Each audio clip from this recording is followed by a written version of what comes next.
for today, it's tikima time. It's my first time preparing a pork sinigang.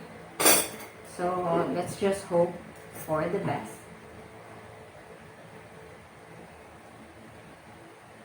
Get the pork, radish, chiron,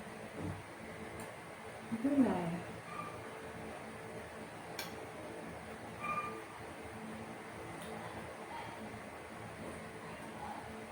Sakto lang siya, maasim siya, pero hindi siya masyadong maasim.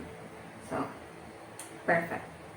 And then, taste the pork kung sakto lang ba yung pagkakaluto niya rin.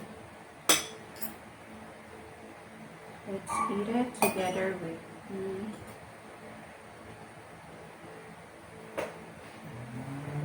Lame kayo!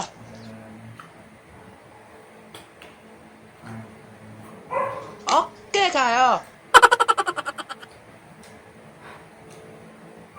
It's very yummy.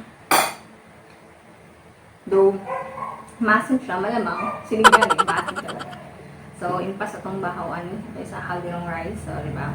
Maubos talaga natin yan. So, and it's me again, Eden Casubilis. Thank you so much for watching for this vlog and hope you like it.